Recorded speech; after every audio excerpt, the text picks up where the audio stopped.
नमस्ते विद्यार्थी मित्रांनो, मी प्राध्यापिका सौ जयश्री वाव्हळ आपणा सर्वांचं क्रिएटिव्ह मराठी चॅनलमध्ये स्वागत करते. या व्हिडिओमध्ये आपण पाहत आहोत इयत्ता 11वीचा OCM जो विषय आहे त्यामधील पहिले प्रकरण, त्याचा राहिलेला स्वाध्याय म्हणजेच प्रश्न क्रमांक 4, 5 हे आपण या व्हिडिओमध्ये पाहणार आहोत. या अगोदर तुम्ही जर या चॅनलवर नवीन असाल तर सबस्क्राईब करा, म्हणजेच तुम्हाला इथून पुढील नवनवीन जे व्हिडिओज मी अपलोड करेल ते तुमच्यापर्यंत नोटिफिकेशनद्वारे पोहोचतील. त्यानंतर इयत्ता 11वी 12वीचे मराठी, भूगोल, अर्थशास्त्र, OCM, SP याही विषयाचे स्वाध्याय मी या ठिकाणी तुम्हाला क्रिएटिव्ह मराठी चॅनलवर अपलोड केलेले आहेत. यामध्ये आपल्याला प्रश्न 4था पाहायचा आहे, फरक स्पष्ट करा. त्यामध्ये पहिला फरक जो आहे तो उद्योग व वाणिज्य. आता उद्योग व वाणिज्य यामध्ये आपण फरक पाहत असताना यामध्ये त्याचा अर्थ पाहायचा आहे. उद्योगाचा अर्थ आहे उद्योग वस्तू व सेवा निर्मितीत गुंतलेले असतात आणि वाणिज्याचा अर्थ आहे जो विभाग वस्तू व सेवा वितरण करतो त्यास वाणिज्य असे म्हणतात. त्याचं स्थळ किंवा ठिकाण उद्योगाचं आहे वस्तूचे उत्पादन करण्यात किंवा कार्यशाळेत केले जाते आणि वाणिज्याचं स्थळ आहे वितरण हे बाजारामध्ये तसेच कार्यालयामध्ये केले जाते. मग उपयोगिता काय आहे तर उद्योगांमुळे रूप उपयोगिता वस्तूंना प्राप्त होते. तर वाणिज्याचं आहे वाणिज्यामुळे स्थळ, काळ, उपयोगिता निर्माण होत असते. त्याचा स्रोत कुठे आहे तर याचा स्रोत आहे उद्योगांत यंत्राचा व मानवी श्रमाचा वापर करतात आणि वाणिज्य मधला स्रोत आहे वाणिज्यात अधिक मानवी श्रम व संदेश वहन वापरले जाते. यानंतर भांडवल उद्योगाचं काय काय आहे तर उद्योगांत प्रचंड भांडवलाची गुंतवणूक करावी लागते. तर या उद्योगाच्या तुलनेत वाणिज्यात कमी भांडवल गुंतवणूक करावी लागते. यानंतर 6वा अंतर्गत स्वावलंबन. उद्योग उपक्रमाशिवाय वाणिज्य निरर्थक आहे. तर वाणिज्य हे उद्योगाच्या वस्तू उत्पादन कृतीशिवाय वितरण करता येत नाही. त्यानंतर उपयोजित आहे उद्योगांमध्ये उत्पादन हे उत्पादकाकडून केले जाते तर वाणिज्यामध्ये व्यापारी अभिकर्ते वस्तू व सेवा वितरण करत असतात. त्यानंतर याचं स्थान आहे उद्योगांना प्रथम स्थान व्यवसायात असतं तर वाणिज्य व्यवसायात हे दुय्यम स्थान आहे.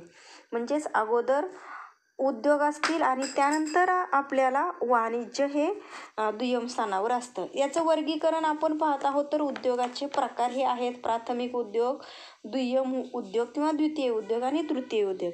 तर वाणिज्याचं वर्णन आहे व्यापार आणि व्यापाराची अनुषंगिक साधने. यानंतर 10वा आहे बाजारपेठेतील शक्ती. उद्योगाकडून वस्तू व सेवांचा पुरवठा बाजारपेठेत केला जातो आणि वाणिज्यामध्ये वाणिज्य व सेवांना बाजारपेठेत मागणी मिळत असते. त्यानंतर पुढील जो फरक आहे तो म्हणजे व्यवसाय व वाणिज्य. यामध्ये व्यवसायाचा अर्थ आहे वस्तू व सेवांचे उत्पादन व वितरण केले जाते त्या आर्थिक क्रियेला व्यवसाय असे म्हणतात. तर वाणिज्याचा अर्थ आहे वस्तू व सेवांचे वितरण करणारा व्यवसायाचा विभाग म्हणजे वाणिज्य होय, वस्तू आणि सेवांचं वितरण करणे. यानंतर त्याची संकल्पना व्यवसायाची आहे. व्यवसाय ही विस्तृत व व्यापक संकल्पना असून त्यामध्ये वाणिज्य समाविष्ट आहे.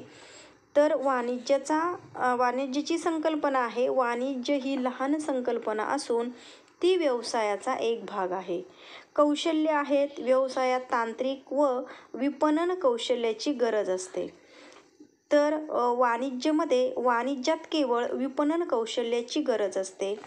4थं आहे वर्गीकरण. व्यवसायाचे विभाजन हे उद्योग आणि वाणिज्यामध्ये होते.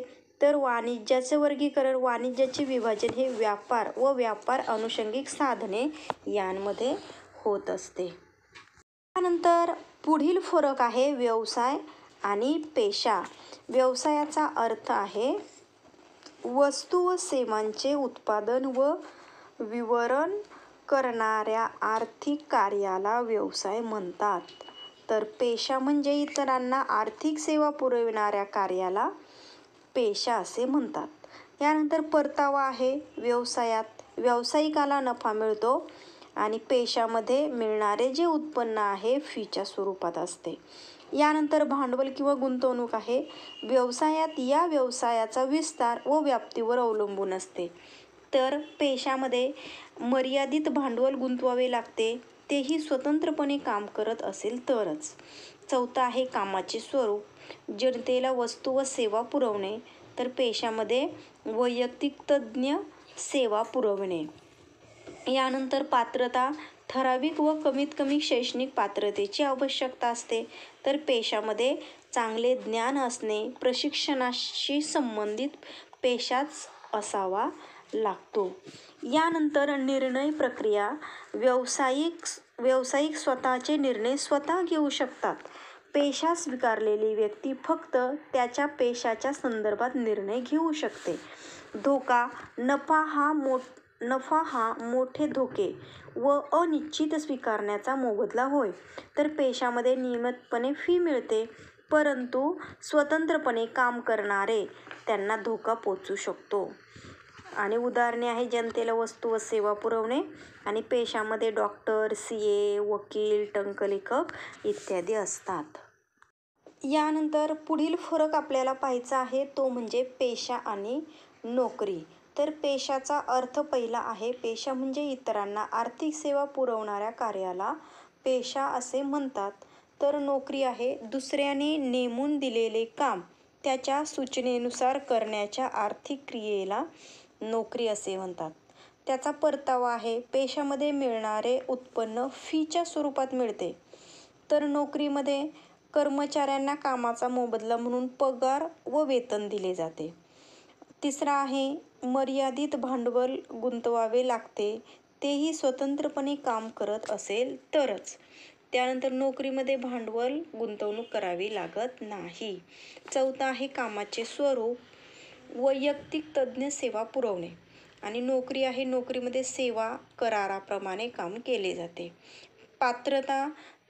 पेशामध्ये चांगले ज्ञान व प्रशिक्षणाशी संबंधित पेशा असावीच लागते. तर नोकरीमध्ये त्याच्या कामाच्या स्वरूपात शैक्षणिक पात्रता अवलंबून असते. तर निर्णय प्रक्रिया. पेशा स्वीकारलेली व्यक्ती फक्त त्याच्या पेशाच्या संदर्भात निर्णय घेऊ शकते. तर नोकरीमध्ये कर्मचाऱ्यांना कोणताही अंतिम निर्णय घेता येत नाही, मालकावर तो अवलंबून असतो. धोका. पेशामध्ये नियमितपणे फी मिळते, परंतु स्वतंत्रपणे काम करणारे त्यांना धोका पोचू शकतो. नोकरीमध्ये नोकरी करणाऱ्या व्यक्तीला त्याचे वेतन नियमित आणि निश्चित कराराप्रमाणे मिळत असतं. त्या उदाहरणे डॉक्टर, CA, वकील आणि नोकरीमध्ये क्लार्क, शिक्षक, अधिकारी वर्ग इत्यादी हे येत असतात. त्यानंतर पुढील 5वा प्रश्न आहे. खालील प्रश्नांची थोडक्यात उत्तरे लिहा. यामध्ये पहिला प्रश्न आहे पेशाची कोणतीही 4 वैशिष्ट्ये सांगा. आता या पेशाची एकूण 6 ते 7 वैशिष्ट्ये आहे. त्यामधील असा जर प्रश्न तुम्हाला आला 4, 5 सांगा, तर ती जी तुमच्या लक्षात राहणार आहे ती वैशिष्ट्ये तुम्ही लिहायची आहेत. यामध्ये पहिले वैशिष्ट्य आहे ते म्हणजे उद्देश. प्रत्येक पेशा हा पैसा मिळवण्यासाठी केला जातो. पैसा मिळवण्याबरोबरच समाजाला सेवा देऊन त्यांचे प्रश्न सोडविले जातात. त्यानंतर दुसरा आहे तो पात्रता. पेशा स्वीकारणाऱ्या व्यक्तीने विशिष्ट प्रकारची पात्रता धारण केल्याशिवाय पेशा स्वीकारता येत नाही. प्रत्येक पेशात विशिष्ट ज्ञान समुच्चयाचा समावेश असतो. हे ज्ञान पद्धतशीर व औपचारिक प्रशिक्षणाद्वारेच घेतले पाहिजे, अन्यथा ज्ञानाशिवाय आपण पेशा चालवू शकत नाही. याकरिता ज्ञान अधिग्रहण करणे हे गरजेचं असतं. त्यानंतर तिसरा आहे आर्थिक मोबदला. पेशाच्या मोबदल्यात सेवा दिली जाते. पेशामध्ये मिळालेले उत्पन्न निश्चित नसते. पेशा करणारी व्यक्ती व्यवसाय संघटनांमध्ये काम करणारी कर्मचारी किंवा स्वयंरोजगारीत असते.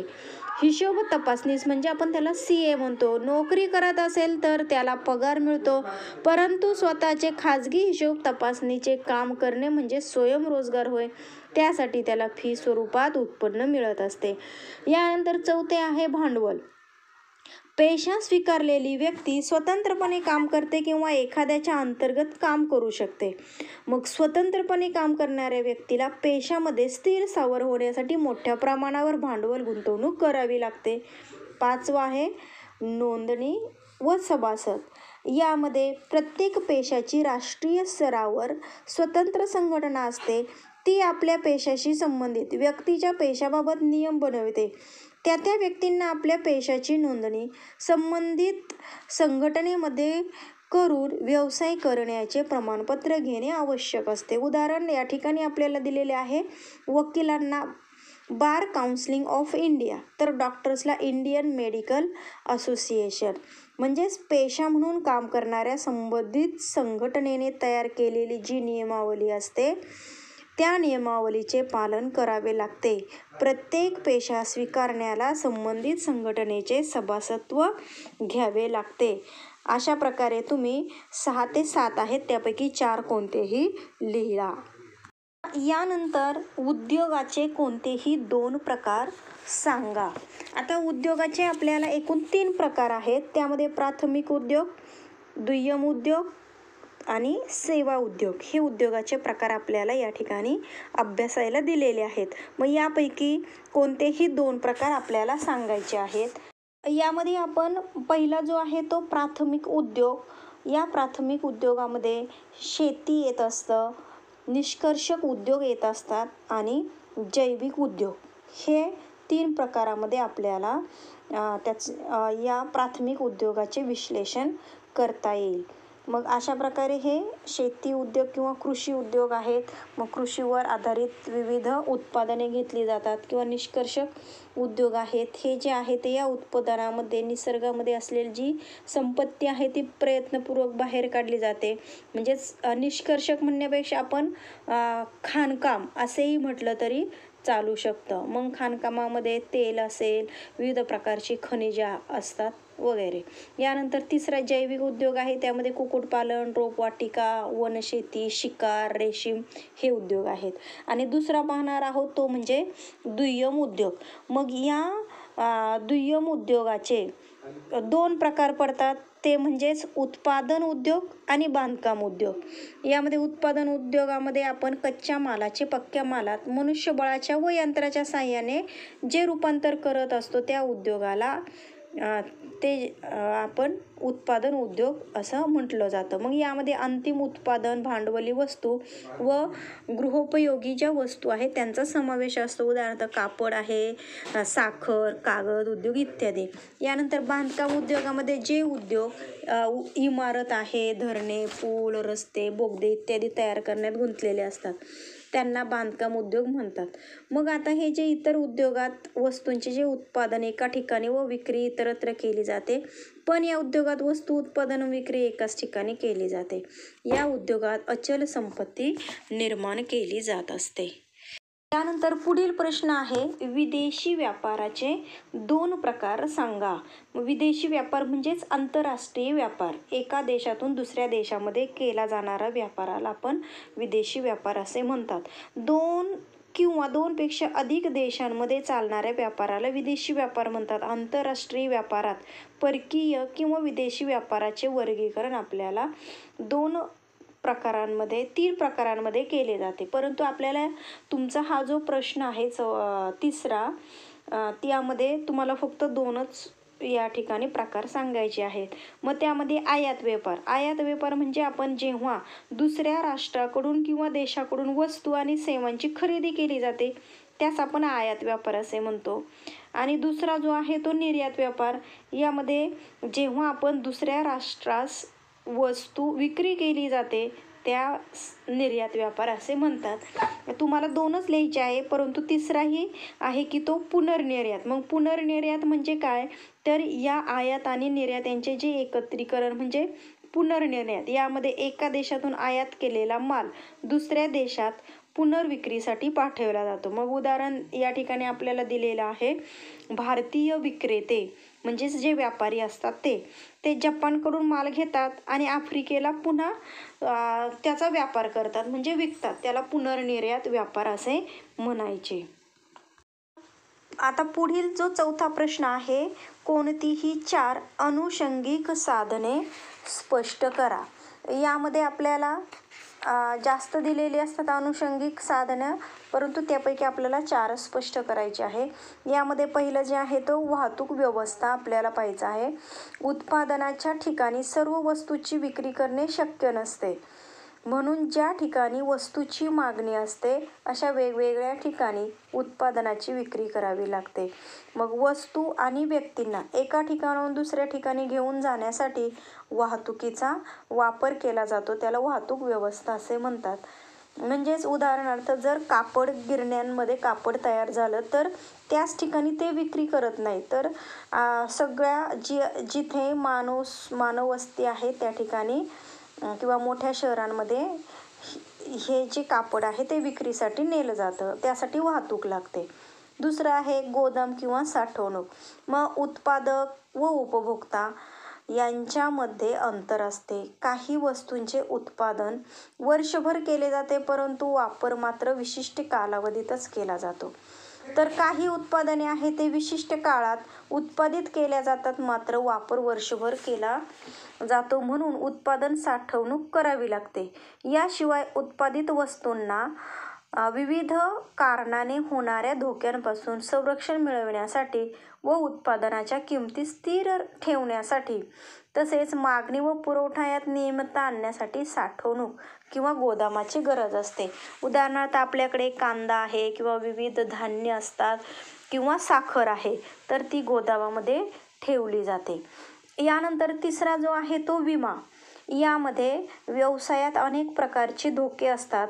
मग सामान्यतः उत्पादनास आग लागणे, चोरी, अपघात इत्यादीमुळे धोके निर्माण होतात. मग व्यावसायिकांना या धोक्यांपासून संरक्षण मिळण्यासाठी विमा आवश्यक असतो. मग विमा कंपन्यांना ह्या सर्व धोक्यांपासून व्यवसायाचे संरक्षण करतात. मग व्यावसायिक यासाठी वस्तूचा विमा घेऊन विमा कंपनीने ठरविलेले विमा हप्ते जे आहेत ते नियमितपणे भरतो. मग यानंतर व्यावसायिकाचे जे धोके असतात ते पूर्णतः आपल्याला टाळता येत नाही, परंतु विमा घेऊन त्याची तीव्रता मात्र आपल्याला कमी करता येते. यानंतर चौथा जो आहे तो बँक. तर व्यवसायाची स्थापना करून तो यशस्वीपणे चालविण्यासाठी पैशाची आवश्यकता असते. मग बँक पैसा व आवश्यक निधीचा पुरवठा करते. मग बँक व्यवसायांना कर्जे, अधिविकर्ष सवलत, रोख उचल, सीसी इत्यादी सेवा देत असते.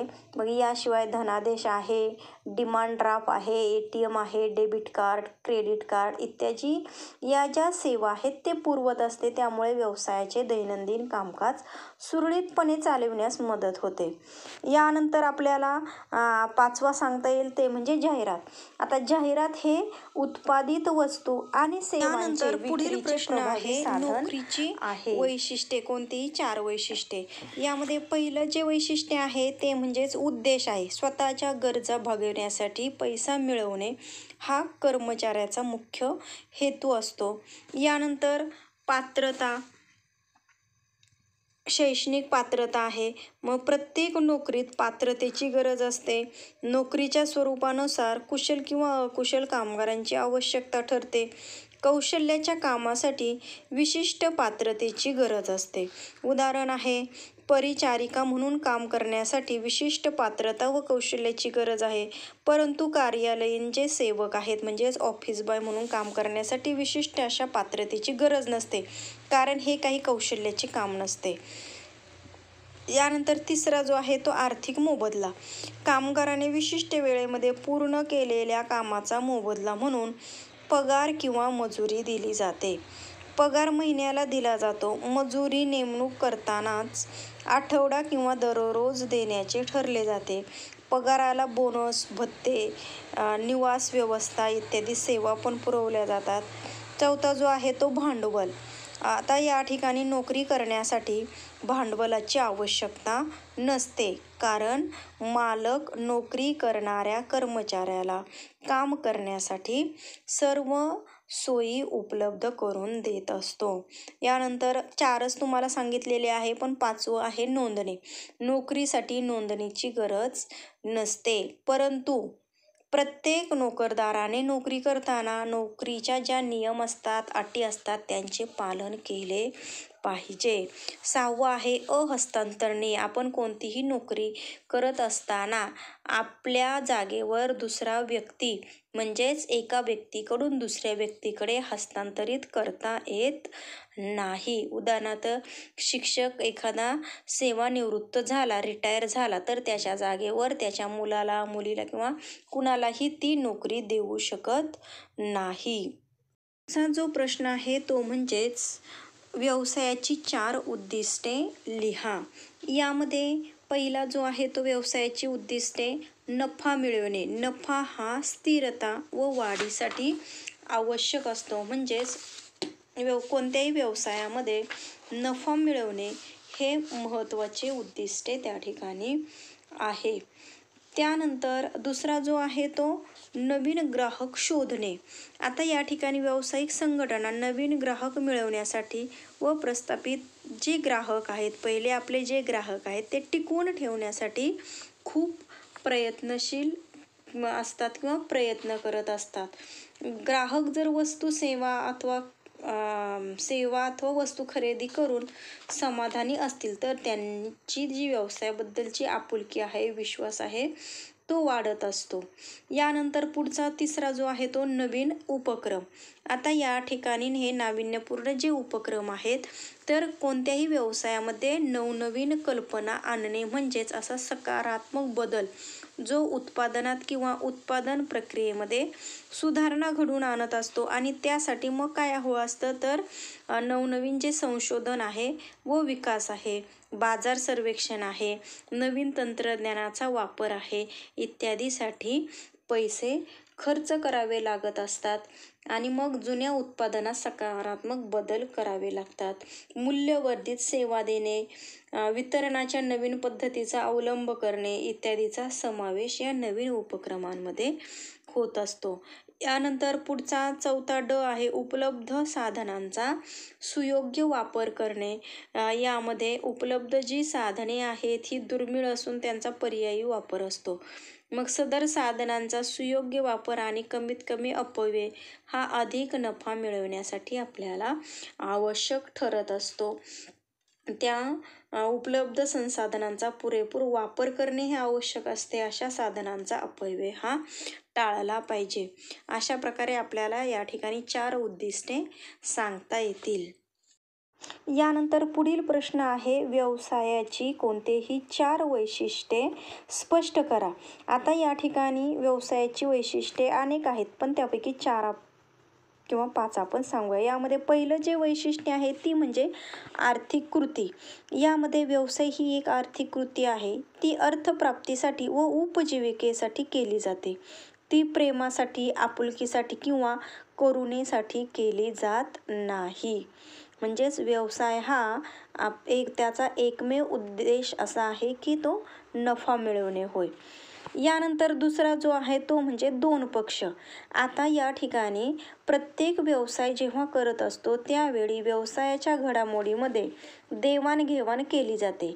देवाणघेवाणीसाठी कमीत कमी 2 पक्षांची म्हणजेच 2 लोकांची गरज असते. ते 2 पक्ष म्हणजे एक ग्राहक असतो आणि एक विक्रेता होय.